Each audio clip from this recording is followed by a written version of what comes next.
guys, so day 12 of MCO, and today I am cleaning up all my toys, my scale models. So I'm going to take this opportunity to show off to you guys some of the toys that I've accumulated over the years. Some of what you see here are from childhood. I love my scale models. I won't be showing you all of what I have, but I'm just going to show you guys a few select cool ones. And I'm going to start with this. This is a Lego model team. It's a Jeep model, all right. The model code was 5510, okay. And this is not the vehicle in its stock. I would call it a stock standard condition. All right. Yeah. So I got this when I was what? I think 10 or 11 years old. And as you can see, so we back then I built these add-ons in, right? Okay. Of course, back then I didn't know much. I wasn't so mechanically well versed about cars as I did. So I built this mock engine here.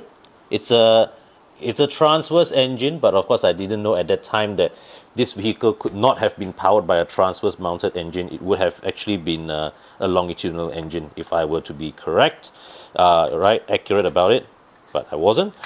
So one of the things I did with this scale model was that originally it came as the original building instructions was left-hand drive, right? So I converted it. I mirrored it to right-hand drive, and yeah. So I've also scavenged some various pieces from other models, and yeah. So there are a lot of things inside here that actually did not initially belong into this vehicle, but I added in.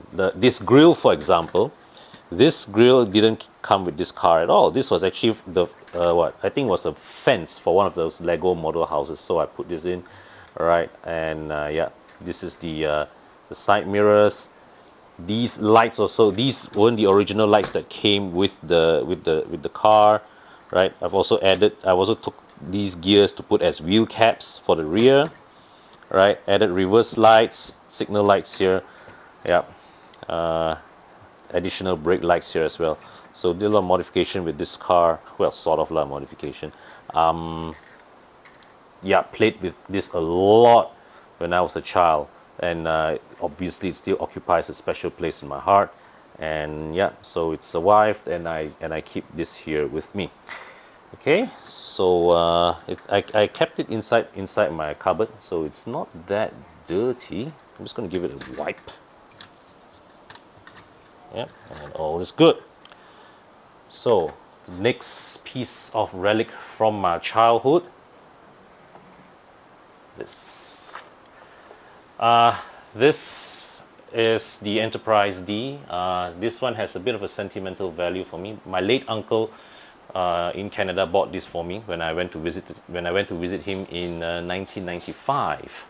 So well, as you can see, the coloration of the plastic has not held up well. All right, this thing has discolored a bit. And for some weird reason, right, the model never came with proper markings. So yeah, so I actually did this. I actually got tape, right, and drew all these labels on the model, right. Not very, very, what you call it, not very refined handiwork. And these buttons here, okay, they were supposed to activate commands, but now all those are shorted out. And this model that never came with a stand, so it always just sits like that. Yeah, played with this a lot too when I was a kid. Just gonna give this a proper wipe. So I have not gotten around to figure out how to put it on a stand and let it hold. But not chucking this guy aside anytime soon. Okay, so next thing in my collection. Well, this guy, the original Starship Enterprise. This was I bought this from Melbourne in 2006. This is metal, and well, there's some discoloration here, but hey, So this thing's gonna get a wipe. But it's solid, man. This toy, this produced by what? By Corgi, I think. Yeah, Corgi. Produced by Corgi. Very solid. Okay, metal. It's proper metal, die-cast metal. Just needs a nice clean, a good cleaner. This originally came with a stand, but the stand broke. So yes, hey Zuen, don't come here and play apa things here. Okay, so you can see here from this hole. Okay, this is supposed to.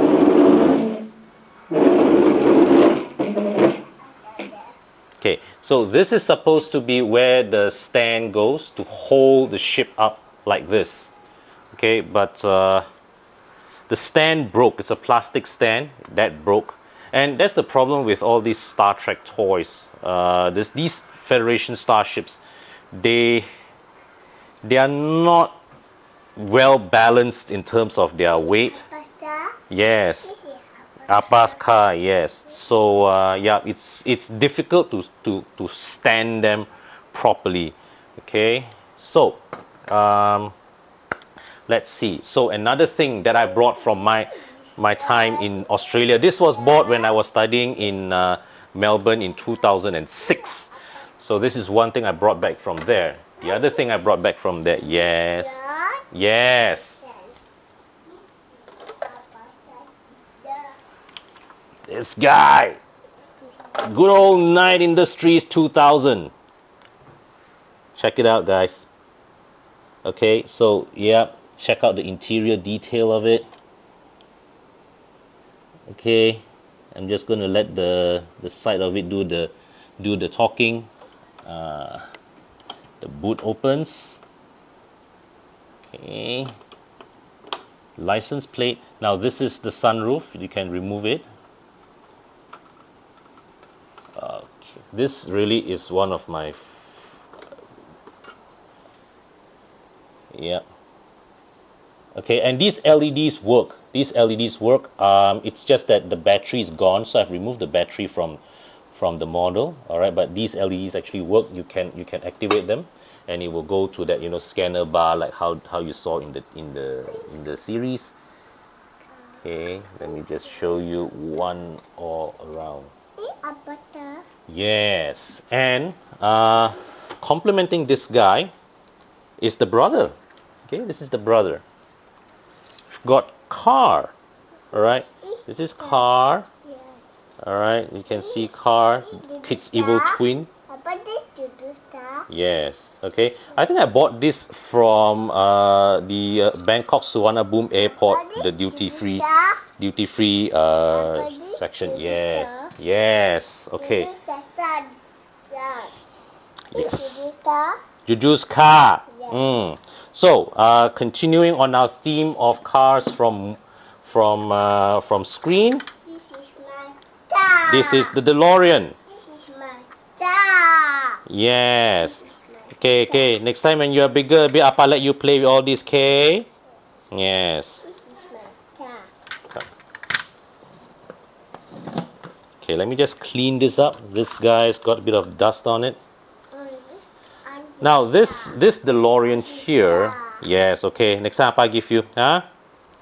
This DeLorean here, this is part of a 3-car collection, a unique 3-car collection where they actually, this is a 1/24 scale model, and you can actually have the DeLorean as seen in Back to the Future 1, Back to the Future 2, and Back to the Future 3.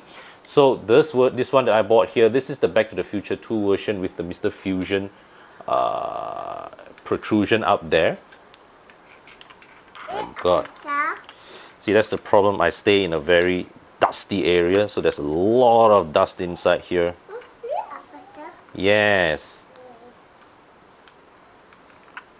Okay. So some of these are difficult to reach. Yes. Don't worry, Zwan. Next time when Appa die, all this is going to go to you and your sister. So I'll just let you guys look at the detailing of this. So you can see here, look at the time circuits. That's Mr. Fusion there, and that is the interior of the DeLorean. let me just show you. You can see the flux capacitor there, and you can see the control module there. Okay, all right. So it's going to put this down, and next up, let's see what's next. Okay, this guy. Well, this one is brought fairly recently. Okay, this is a Subaru Impreza WRX, and this is its actual appearance of the model, which I think is rather cool. So you know how in this is like the after rally appearance. So they even go as far as put the mud, right? They painted the mud on the car. So I thought that's rather cool. I bought this from Ipoh, I think about a couple of years back. When I saw this at the shop, I said, hey, this looks pretty cool. Very commonly available model. So yeah, you guys can pick this up from a lot of places. Okay. Let's see. Right, this guy. This is a souvenir from Porsche. All right. Let me just go to, yeah, wipe this. Give this a gentle wipe. So this is a souvenir from a Porsche driving experience. Okay, signed. This model was signed by Arndt Bayer. And I believe this door can be opened, right? Can I? Yeah, so you can see the interior detail of the car. Okay, right, complete with all the pipes, even the fire extinguisher there as well. Okay, close it. Let's see. I'm not sure. I can't remember if the engine bay can be opened. It can, yes. So you can see the detailing of the engine. Okay, don't. Okay, yeah, don't press, you already de-spoiler one of my car already. Enough. Okay, come. Okay, next up is this guy. This is the BMW E65 Hydrogen 7. So this car, this model, yes. So you can see the engine inside. All right, let me just show you from this camera angle as well. So this is the engine inside, and you can open the doors.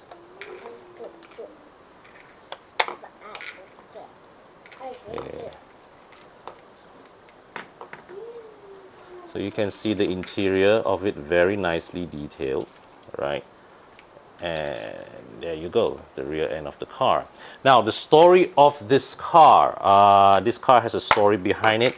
I won this. Okay, I won this scale model. This was back when I just started in this industry. It was the time when BMW launched the E60 520D, the E90 320D. Then it was the start of their diesel offensive at that time.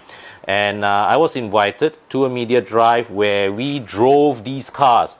Right, we were flown to Terengganu. We drove the cars down to Kuantan, to PD, and then we swung back up to Penang. All right, and we tried to accomplish that journey in one tank of diesel. Didn't make it, all right, but throughout that journey, I managed to. I was in the same car as Mel Lee, and wait, Zoan, Appa get you another one to play with, okay? You want to get another one to play with? Okay, come, Appa get you another one to play with. So I was in the same car as Mel Lee, and and we actually recorded the best fuel consumption of all the cars present, and this is the reward of our work. Let me handle this and I'll be back, okay? Okay, this one is tragic. This is a Mars plane. This is the scale model of a Mars 777, and let me just wipe this. And if I were to bring you closer to the tail, see the marking? 9 mmRD. This is a representation of the ill-fated MH17. We still haven't caught the perpetrators of the people who shot it down and put them to justice. Huh? Queenie. Next up, this one. This is another acquisition from Australia. From Melbourne. One of my, every time when I go there, my favorite toy shop in Elizabeth Street. So this is the Enterprise E. This guy needs a proper wipe. So this is the Enterprise E. I want you to do that. Okay, just show you the detail. I want you to do that. Yes. I All want right. This one. Now this is something quite special. to do. Okay, you want to now take go. This is something quite special. This is a cutaway model of the original Starship Enterprise. This is detachable. I'm just going to detach this and wipe it piece by piece. So I also bought this from the very same toy shop in Elizabeth Street. I think that time after conversion, this thing cost me 700 ringgit. But I tell you, it's worth it. It's absolutely worth it. This one, yeah. It's a little. This model has a very nice Easter egg. Okay. Besides showing you, a cutaway of the insides of the Enterprise, the one little detail of this model, there's a story behind this. Now the deflector dish of this is gone. All right. It's very flimsy, so this part of it is gone. So you notice that they show the cutaway side on the port side of the ship. Now, in the when they filmed the original Star Trek series, right, you notice that they always only show the Enterprise from the starboard side, the right side of the ship. From this side, they'll always only show the ship from this side. They never show it from the port side. The reason being is that the original model was the left side was never completed, so they always shot the ship from this side. And I thought it's a very cool little detail that they do the cutaway of the scale model from the port side of the ship. Let me just show you. All right. Well, these are the warp nacelles, and that is the engineering hull. This is the saucer section, and here's the bridge. Now you notice that the bridge console is also sang at 45 degrees because you see in the original model, this is where the turbolift tunnel comes out. But on the filming set, the turbolift comes out, from an angle, not directly behind, but from an angle. So in this model, they rotated the bridge 45 degrees, which I thought rather cool. Okay, next up, this guy. This is from the Star Trek Next Generation finale, All Good Things. This is the 3-nacelle Enterprise from the supposed future, which of course in the Star Trek history never came to pass. Yes, thank you. Okay, so what we have here. Now here's one cool thing about this model. You can pull it apart. It separates like the actual ship. So I can wipe this. All right. And after I wipe this, I can show you the details a little better. So this model, you can detach it and you can reattach it. So you see it joins back by magnet. Okay, and it's steady. It's sturdy. It holds. This thing holds together. All right. Let me just show you the detail.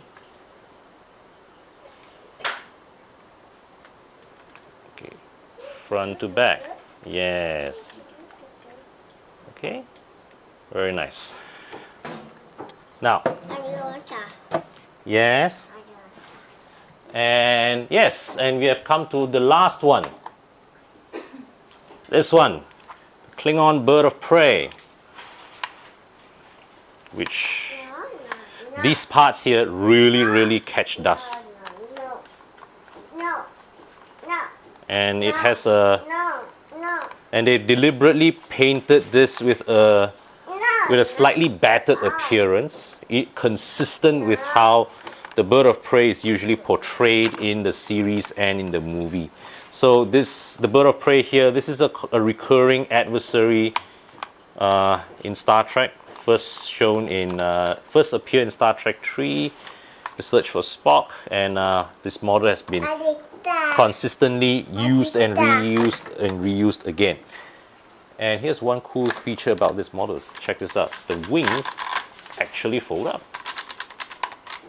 Right, so I'm just going to bring this down and show you once again the detail behind this scale model.